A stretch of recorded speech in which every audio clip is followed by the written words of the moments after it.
거의 매일 오는 것 같아요. 카페 웬만하면. 너무 오래 있으면 좀 눈치 보이니까 빵 같은 걸 하나씩 더 사서 최대한 좀 오래 있으려고 하는 편이긴 해요. 딱히 할 데가 없어서 많이 부족한 것 같아요.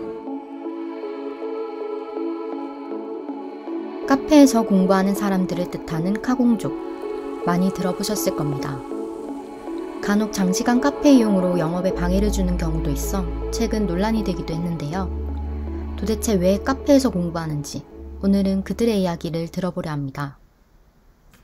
좀 더 편안하게 할 수 있으니까, 그러니까 뭔가 거기는 소음이 되게 좀 뭔가 방해되는 분위기인데 여기는 그런 게 없고, 뭔가 집이나 이런 공간은 좀 저한테는 쉬는 공간으로 이제 인식이 돼가지고. 딱딱한 게 있고 집에서는 좀 집중도 안 되고 해서.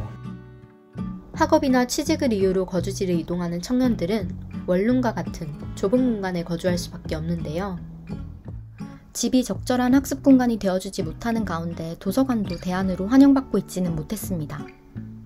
그러니까 도서관에 책을 빌리는 용도로는 가는데 조금 환기도 잘 안 되고 답답하고, 공공도서관은 딱딱하고 답답한 곳으로 인식되고 있었습니다. 이는 소음이나 행동의 제약이 큰 도서관 열람실의 한계인 것처럼 보였습니다. 스터디 카페를 회피하는 이유도 마찬가지였습니다. 취재진이 방문해본 한 스터디 카페는 독서실에 비해 개방적인 공간이었지만 다소 조용한 분위기였습니다. 소음은 키보드 소리 정도만 허용되고 있을 뿐이었습니다. 날마다 좀 차이가 있고, 그리고 또 비용도 추가로 들다 보니까. 비용은 한 달에 10만 원 안팎으로 같은 기간 카페를 이용하는 경우와 비교하면 저렴한 편이었습니다. 그럼에도 불구하고 커피값에 공간 이용요금이 포함되어 있는 카페와 달리 스터디 카페 비용은 오로지 공간 이용을 위한 지출이라는 점에서 추가적인 부담으로 여겨지고 있었습니다. 다시 말해 적당한 소음과 편안한 공간을 선호하고 공부와 휴식을 병행하는 사람들의 변화한 학습 방식을 충분히 반영하지 못하고 있는 겁니다. 친구들이랑 같이 하기가 카페가 아무래도 좋은 것 같아가지고 얘기할 수도 있고. 말을 하면서 좀 스트레스를 해소하는 스타일이라 친구랑 카페에서 공부를 많이 하는 것 같아요. 집중하는 만큼 사실 스트레스를 되게 많이 받고 좀 마음이 편하지는 않았었는데 내 멘탈을 잘 관리하는 것도 필요하구나. 그거를 되게 많이 느꼈고 공부를 하면서도 조금 이렇게 좀 편안한 마음으로 즐겁게 하자, 약간 이런 마인드로 바뀐 것 같아요. 사람들은 지속적인 학습이나 작업으로 인한 부담을 덜기 위해 혹은 일의 집중도나 효율성을 높이기 위해 휴식을 병행하고 있었습니다. 일과 휴가의 합성어인 워케이션은 그런 변화를 보여주는 대표적인 사례입니다. 딱딱한 사무공간을 떠나 여행지를 비롯한 보다 편안한 장소에서 휴식과 일을 병행하는 워케이션은 마이크로소프트와 같은 해외 IT 기업에서 시작돼 팬데믹 이후보다 확산되어 왔습니다. 일과 휴식의 질을 모두 높일 뿐 아니라 창의성을 요구하는 일에도 효과적인 것으로 알려져 왔습니다. 그러나 이런 이점에도 불구하고 워케이션은 우리 사회의 보편적인 업무 방식으로 자리 잡지는 못했습니다. 오히려 청년층 다수는 일과 여가의 균형을 이루지 못하고 일에 더 치우쳐 있었습니다.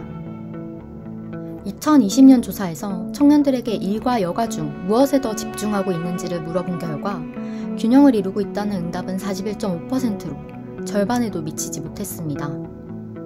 게다가 일에 더 집중하고 있다는 응답이 33.8%로 여가에 더 집중하고 있다는 응답에 비해 높았습니다.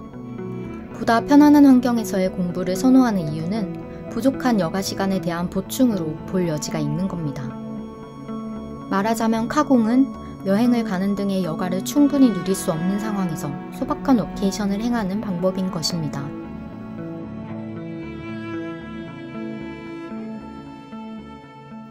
실제로 취재진이 방문해본 한 대학가 근처의 카페는 책과 보드게임 등 다양한 여가를 누릴 수 있는 공간으로 자리하고 있었습니다. 자유로운 공간이에요. 그러니까 공부도 하고 놀이도 하고 게임도 하고 토론도 하고 놀이 카페이면서 스터디 카페도 되고. 도서관도 이런 요구를 마냥 외면하고 있지만은 않았습니다. 2024년부터 시행되는 제4차 도서관 발전 종합계획에는 워케이션을 위한 도서관이 포함되어 있습니다.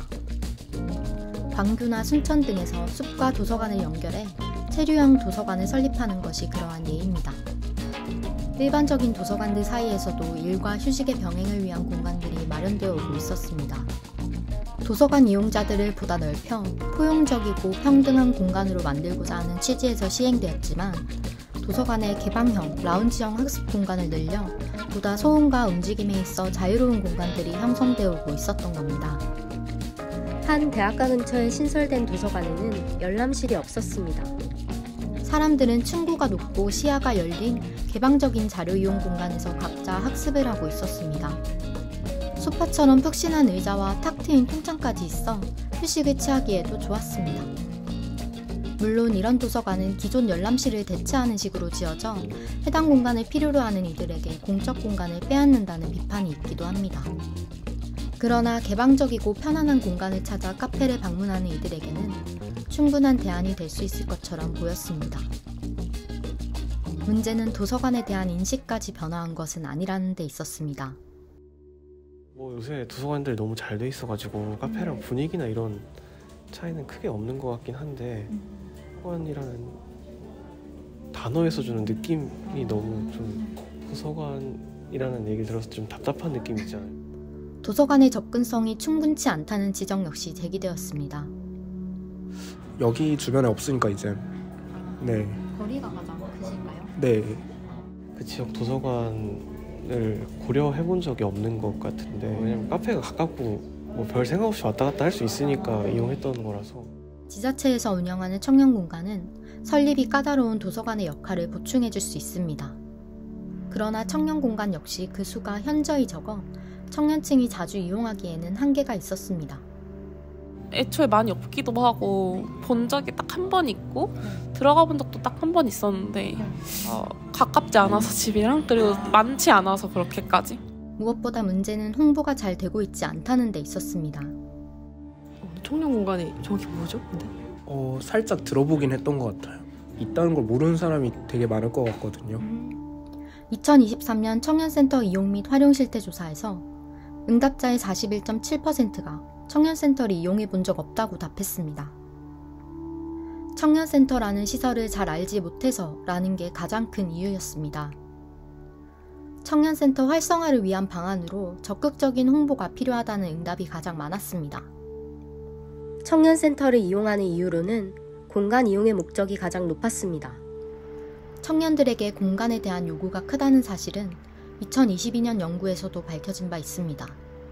연구에서 청년들은 다양한 여가시설을 여가정책에서 가장 크게 필요로 하는 것으로 나타났습니다.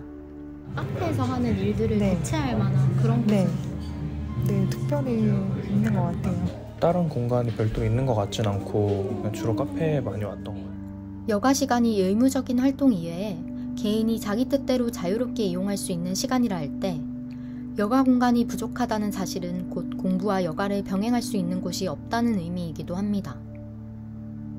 당장 청년 공간이나 도서관의 변화 혹은 확충이 어렵다면 이미 있는 공간의 활용도를 높이고 그것을 지원하는 방안 역시 대안이 될 수 있습니다. 2022년 연구는 프랑스 정책 사례를 가져와 그 대안을 제시하고 있습니다. 위치 기반 서비스로 주변 문화시설 정보를 제공하는 방안이나 문화누리 카드의 대상을 취약계층에서 일반 청년층으로 확대하는 방안이 그것입니다. 보다 궁극적으로는 일과 휴식 사이 균형을 확대하는 일에 우리 사회가 관심을 가지고 정책 형성 과정에서 청년의 실질적인 목소리와 필요를 균형 있게 반영해야 할 것입니다.